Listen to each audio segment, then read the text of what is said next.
I can't be, bro. I can't process how one gets to that point of like fucking a balloon. Like how does that even work? How do you even do that? Why do you even do that?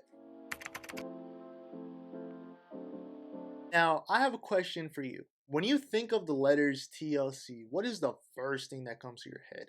I know for some people it might be tender love and care. For others, it might be the tables, ladders, and chairs match, popularized by WWE. I'm here to let you know today that TLC does not stand for either of those, or anything that you might be thinking. It stands for The Learning Channel, and I use learning in a very, very, very loose way. It's a TV network that has brought to us some of the most awesome, if not legendary shows of all time. I'm talking about gems like Extreme Cheapskates, 90 Day Fiancé, Sister Wives, and the show that we're going to be checking out today, My Strange Addiction. As you can tell, it's a show that follows people who have a very strange addiction. I can't phrase it any other way. We are following a new case, which is Julius, who is a 62-year-old man from the USA that has an addiction to balloons. He has developed a very strange addiction that has led to intimacy with a balloon. I don't know how that works, but we're gonna find out together. So without further ado, make sure to like, comment, and subscribe, all that good stuff, and I'll see you guys in the video. Thanks. My name is Julius. I'm 62 years old, and I'm addicted to balloons. They're beautiful, they're soft, smooth, delicate. I have a connection with them. Intellectually, I know that balloons are not alive, but sometimes I wonder if it's my love for them that brings them to life. I just love how they had this man sit in front of the camera and say, I know they're not alive, but it's my love for them that brings them to life. like, it's a double-edged sword in my opinion. You're trying to debunk your craziness, but at the same time, kind of adding on to the superstition of it. So, kind of dangerous. My first reaction was, wow, balloons, that's kind of strange. No, really, dude? It's not strange at all, man. At least not to your freaking uncle, man. Personally, I feel like they had to pay the nephew to be here. I would not want to be known as the nephew of the man who loves fucking balloons. Just personal opinion. Now Julius has filled his home with over 50,000 balloons and can't sleep unless he's surrounded by them. I love all balloons, but I do have my favorites. I like the crystal clear, the transparent. You know, it's like a soap bubble, you know, you can see through it. I've got the long ones, the round ones, but my favorite is the spherical ones. Why? I don't know. I guess it's like a guy that prefers blondes or brunettes, you know? But Julius, what the fuck, man? Like what's going on? Loving spherical balloons over other ones is not the same as distinguishing a blonde from a brunette. It is not the same skill. It's not the same thing. Yeah. I have a white one. I don't have many white ones, but I try to put the white ones in there like there's a white one over there.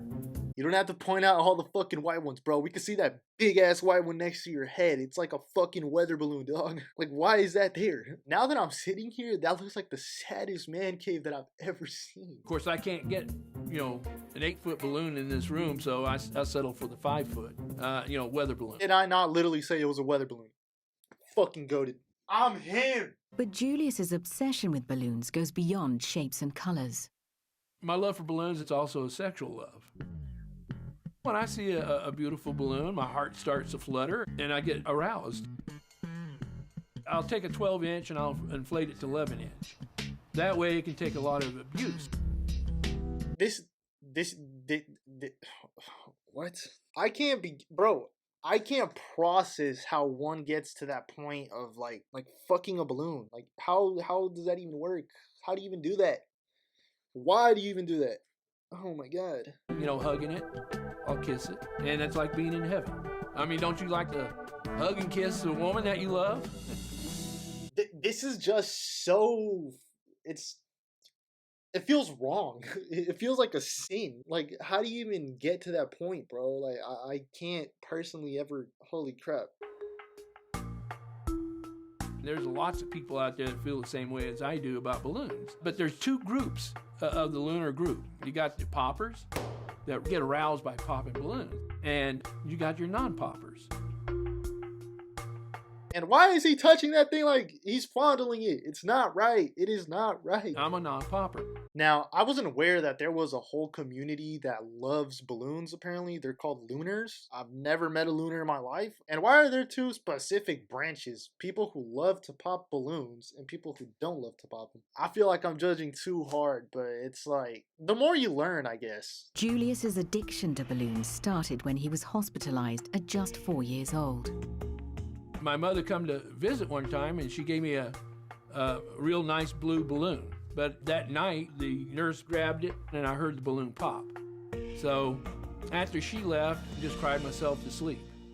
Since then, the sound of a balloon popping devastates Julius. Part of me feels a little bad for talking all this mess. I guess his origin story with this began during a very terrible incident. So I apologize, Julius. If you're seeing this any way, shape, or form, my bad, bro. Julius doesn't share his extreme love for balloons with many people. The only people that know him is my family. My wife thinks it's strange. In a shocking turn of events, this man has a whole wife. Wait, homie doesn't even sleep next to his wife. What the fuck? That's not right, Julius. But she accepted.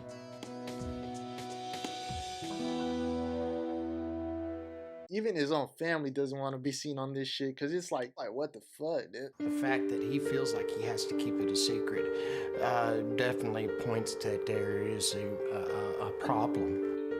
I see nothing wrong with loving balloons, not hurting anybody.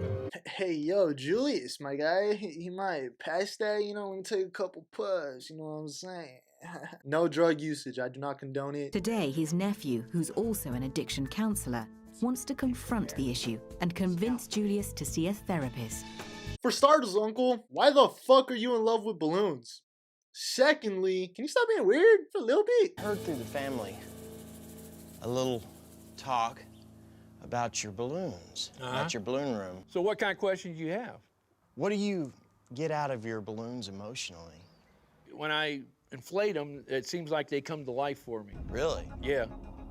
I heard that there was some physical attachment to these balloons, maybe sexually. There's sexual overtones to it. Really? Yeah. This is the portion of the episode where Julius goes on to explain what attracts him to balloons, what makes them so appealing to him in the way that he would get intimate with them. It's all of it. It's all of it. It's the feel, the smell, The looks. and I don't want to go any further into that. Okay. You ever think that maybe there's something wrong? Nope. Yes. Nothing. Never mind, I guess he doesn't want to let us into the secret other than they're just perfect the way they are, Have you ever thought about going and talking to somebody about it? I don't have a problem. Right. So why be concerned? Everybody's trying to make me think like I got a problem. I don't. Yeah. Give it up. These questions that I ask, they're just strictly out of love and concern. And I don't want you to think that there's anything else in that. Would you be willing to go and talk to somebody? Okay. I believe the nephew's name is Lyndon. He's just looking at his uncle like he wants to burst out laughing in his face, but he's just trying to be polite. He's trying to actually help this man. It doesn't seem like Julius wants to help, though. I've seen a psychologist before, and about the only thing he said to me is, well, you're not hurting anybody, so why worry about it? I see nothing wrong with loving balloons, and I'm going to continue. And with that, the episode is just kind of over. It basically just leaves us with Julius is going to continue his balloon endeavors, not bother anybody. It doesn't seem to affect anybody. So why stop? And I personally did some research, try to see where Julius is at now. It doesn't seem that there's any trace of him online or his family either. He's just in his 70s now and probably, hopefully enjoying his life. So that's that. Anyway, I hope you guys enjoyed. Thank you for watching this video. Make sure to like, comment, subscribe, all that good stuff. And I'll see you guys on the next one. Peace.